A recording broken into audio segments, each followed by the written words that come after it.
जीत ले हम सारी दुनिया। बीच हमें आज बोने दो, रोज उसे थोड़ा बढ़ने दो। छू लेंगे आकाश हम, मन के विचार हकीकत बने। सिद्धि फल से आनंद देंगे, कोशिश कर बढ़े, सोच बुलंद करे।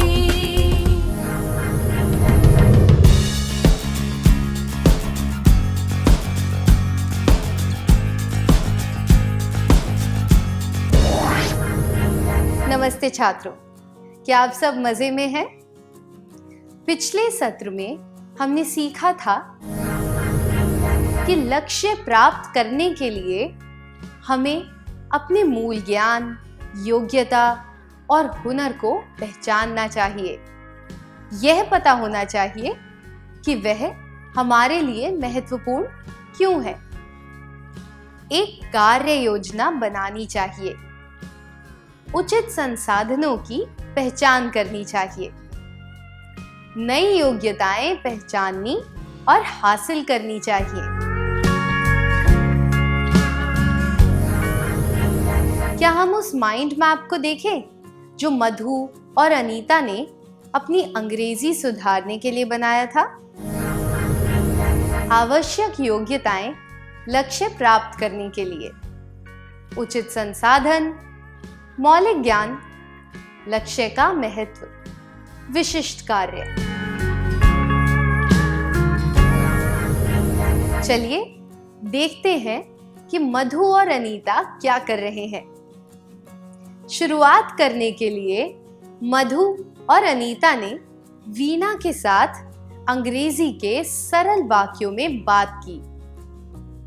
जब वीणा दूसरों के साथ अंग्रेजी में बात करती थी तब वे उसे ध्यान से सुनते थे। इस तरह उनका आत्मविश्वास भी बढ़ा। आइए लक्ष्य बनाने के कुछ सप्ताह के बाद का उनका वार्तालाप सुनते हैं। अपनी अंग्रेजी सुधारने के लिए तुमने किसी से मदद ली क्या? दीदी, हमने केवल आपसे मदद ली है और किसी से नहीं। ऐसे कई लोग हैं जो इस लक्ष्य को प्राप्त करने में तुम्हारी मदद कर सकते हैं। तुम्हें उन लोगों को पहचान कर उनसे भी मदद लेनी चाहिए। वीणा की सलाह के अनुसार वे चर्चा करने लगे कि आगे क्या करना चाहिए। चर्चा के बाद उन्होंने कुछ लोगों की सूची बनाई, जैसे कि शिक्षक, दोस्त, रिश्तेदार इत्यादि।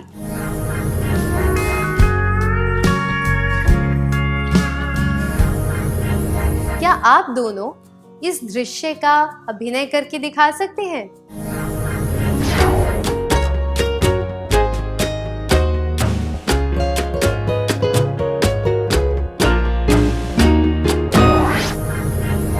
धन्यवाद।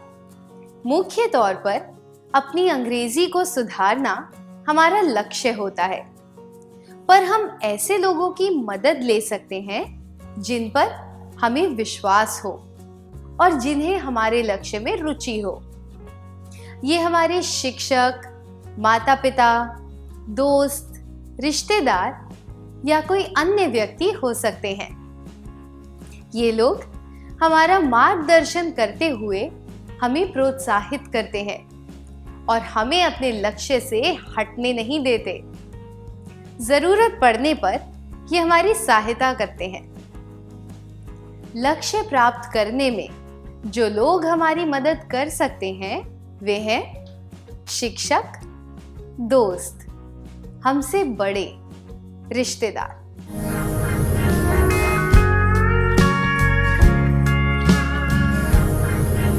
क्या आप इन्हें उस माइंड मैप में शामिल कर सकते हैं जो मधु और अनीता ने अपनी अंग्रेजी सुधारने के लिए बनाया था?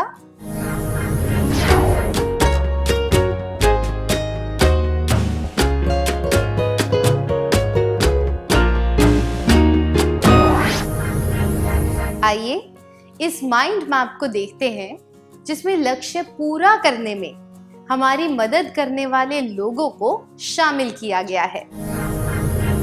लक्ष्य प्राप्त करने के लिए आवश्यक योग्यताएं, उचित संसाधन, मौलिक ज्ञान, लक्ष्य का महत्व, विशिष्ट कार्य।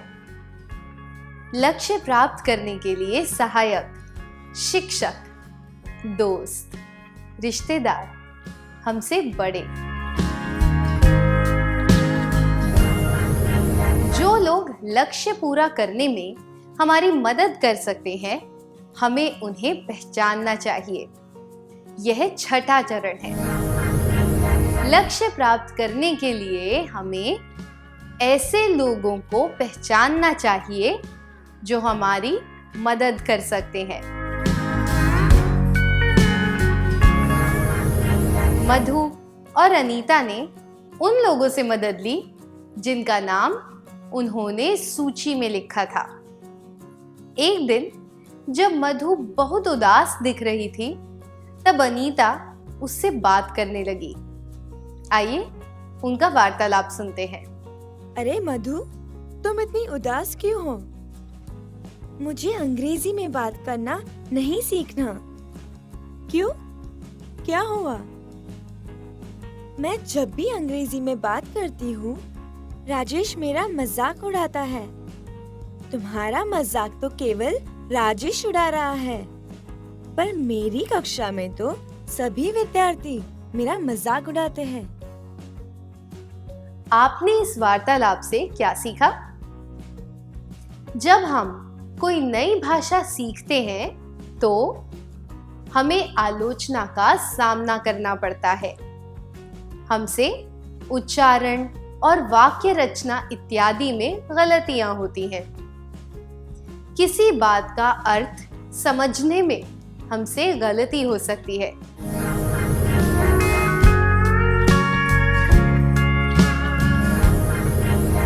आइए इस माइंड मैप को देखते हैं।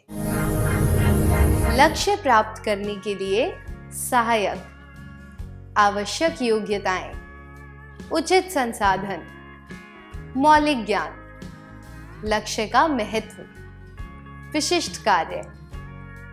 लक्ष्य प्राप्त करने के लिए रुकावटें, उच्चारण में गलतियां, वाक्य रचना में गलतियां, शब्दों का गलत अर्थ निकालना, आलोचना सहना।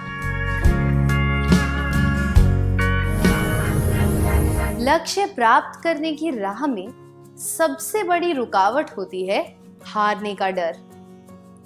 हमें लगता है कि जब हम गलती करेंगे तो लोग हमारा मजाक उड़ाएंगे या फिर हमें बुद्धू समझेंगे।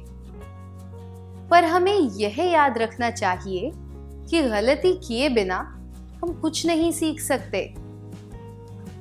कुछ सीखने के लिए गलती करना आवश्यक है।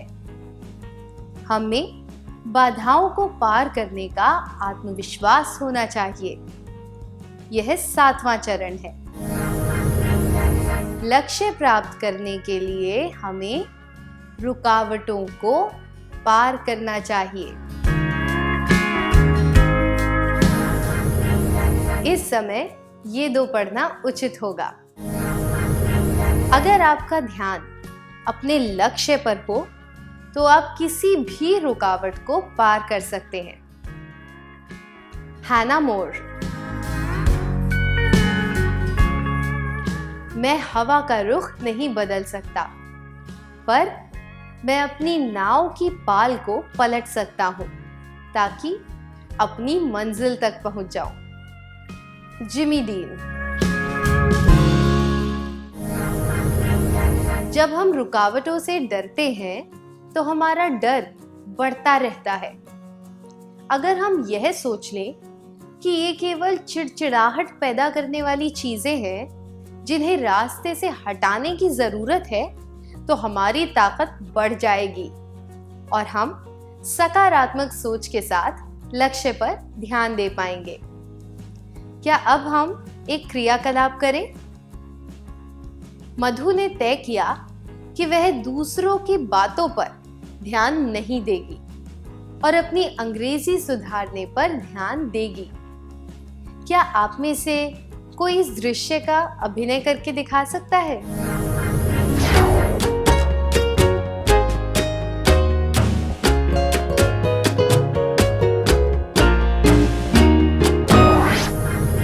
धन्यवाद।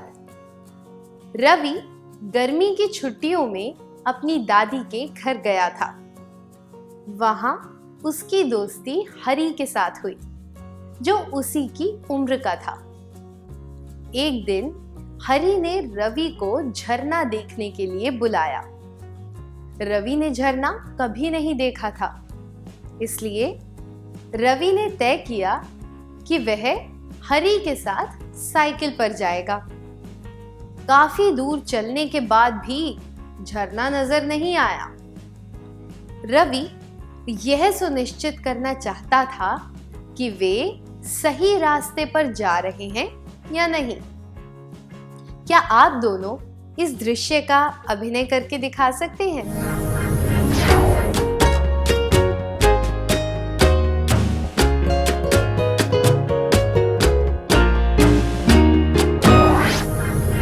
धन्यवाद। आपने क्या देखा? रवि हरी से पूछता रहा कि झरना कहाँ है, उन्हें और कितना चलना होगा, वहां कितने झरने हैं, क्या वे सही रास्ते पर जा रहे हैं, इत्यादि। उसी तरह मधु और अनीता को भी यह देखना चाहिए कि लक्ष्य प्राप्त करने के लिए वे सही काम कर रहे हैं या नहीं। इसलिए उन्हें ध्यान से बातें सुननी चाहिए और व्यक्तिगत रूप से अभ्यास करना चाहिए। अनियमित प्रकार और बनावट वाले वाक्य या शब्द, यानी कि ऐसे वाक्य या शब्द जो आमतौर पर नहीं देखे जाते, उन्हें अच्छी तरह याद कर लेना। वाक्यों या शब्दों को किसी प्रसंग या परिस्थिति में उनके प्रयोग के अनुसार सीखना चाहिए। लोगों से निवेदन करना चाहिए कि अगर उनसे कोई गलती हो जाए तो वे उन्हें सुधारें।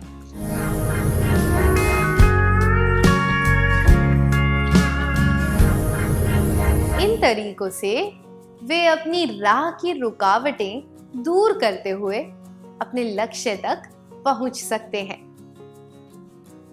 जब किसी शब्द का उच्चारण कठिन लगे तो हमें उस शब्द को बार बार दोहराकर अकेले में अभ्यास करना चाहिए।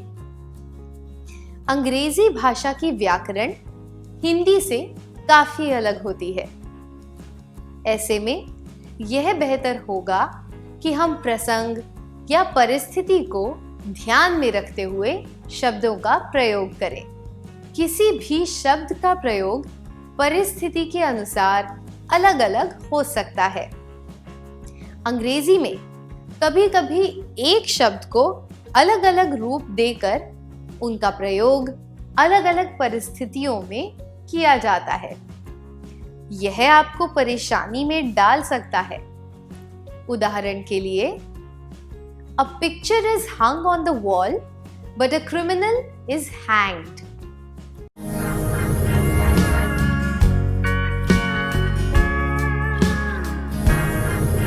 इस वाक्य में hang शब्द के दो रूप बताए गए हैं। तस्वीर के लिए hung का प्रयोग होता है, पर किसी व्यक्ति के संदर्भ में hanged शब्द का प्रयोग होता है। ऐसे में उस शब्द के प्रत्येक रूप को याद कर लेना चाहिए।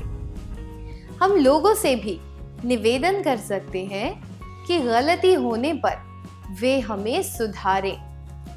हम ऐसे अनुभवों से ही सीखते हैं। हमें अपनी रुकावटों को दूर करना चाहिए और यह जांचते रहना चाहिए कि हम सही रास्ते पर जा रहे हैं या नहीं। क्या आप इन बातों को माइंड मैप में शामिल कर सकते हैं?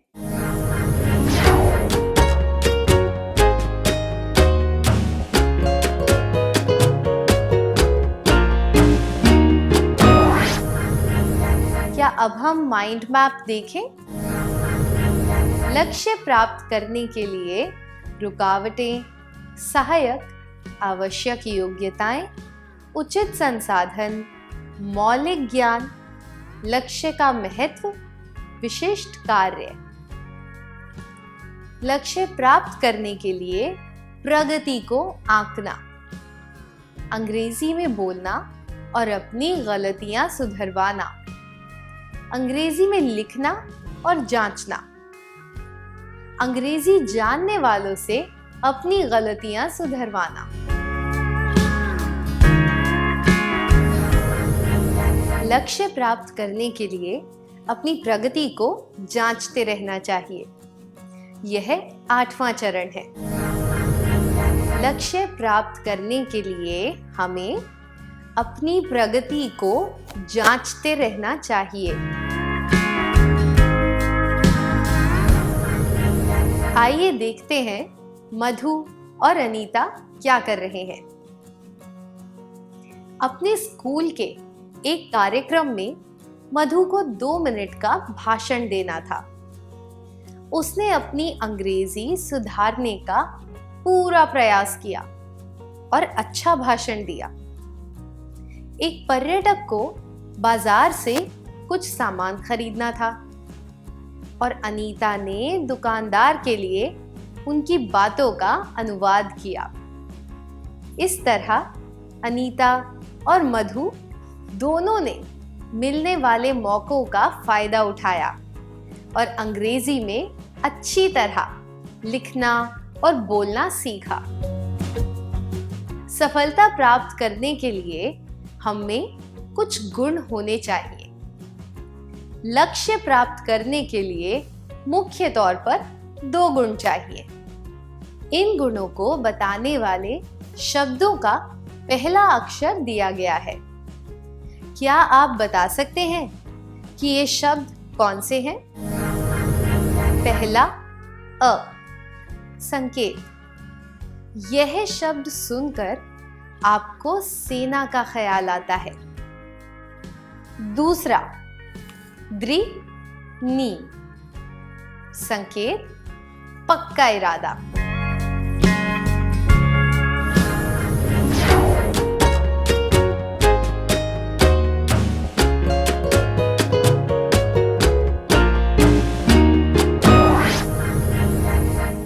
जिन छात्रों ने सबसे पहले शब्द पहचान लिए थे उन्हें बधाई हो। तो ये शब्द और गुण है, पहला अनुशासन, दूसरा दृढ़ निश्चय।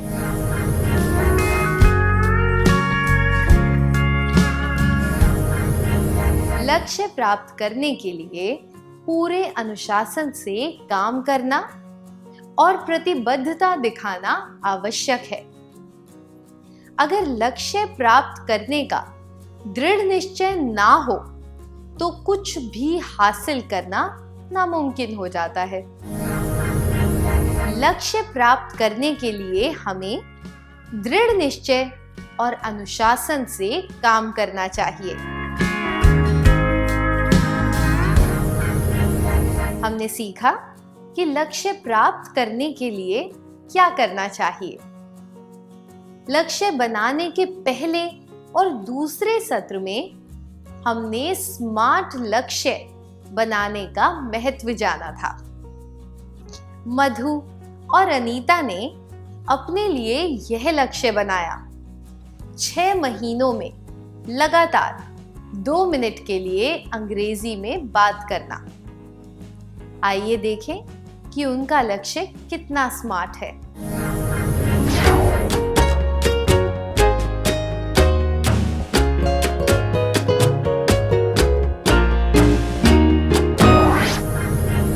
क्या आपने देखा कि उनका लक्ष्य कितना स्मार्ट है? क्या हम आपके जवाब देख लें?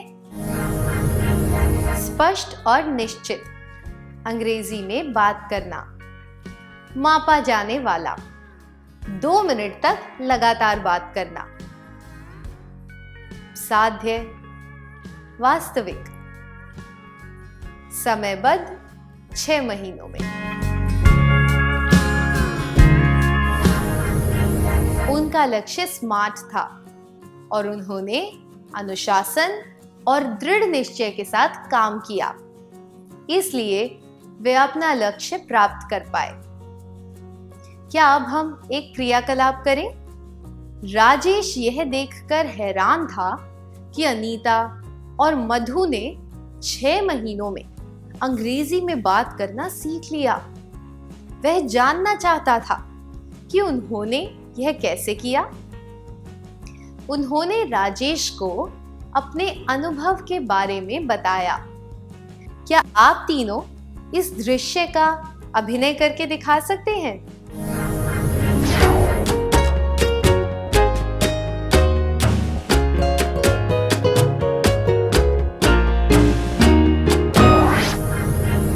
धन्यवाद।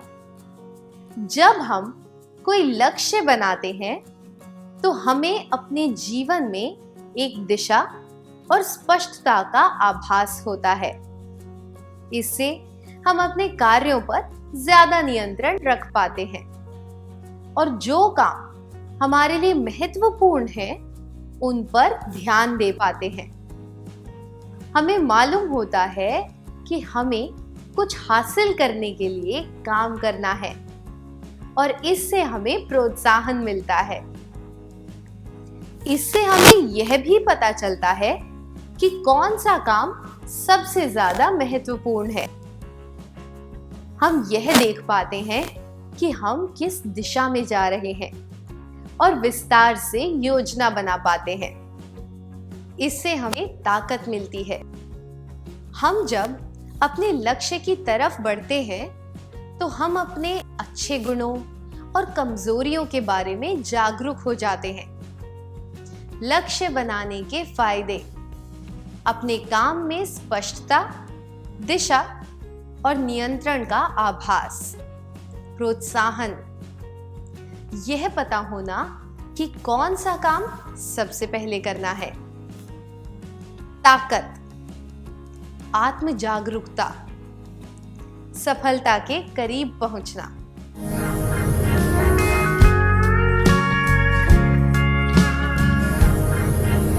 आप सबको लक्ष्य बनाने के लिए और उन्हें हासिल करने के लिए शुभकामनाएं। क्या हम सत्र का सार संक्षेप कर लें?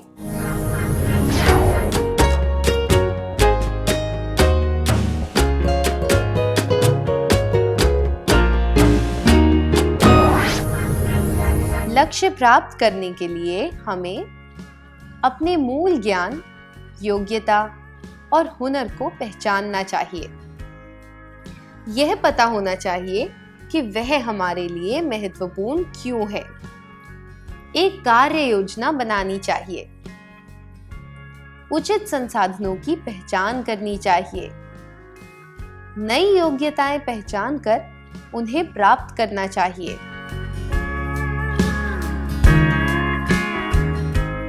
ऐसे लोगों को पहचानना चाहिए जो हमारी मदद कर सकते हैं। रुकावटों को पार करना चाहिए। अपनी प्रगति को जांचते रहना चाहिए। अनुशासन और दृढ़ निश्चय से काम करना चाहिए। लक्ष्य बनाने के फायदे: अपने काम में स्पष्टता, दिशा और नियंत्रण का आभास।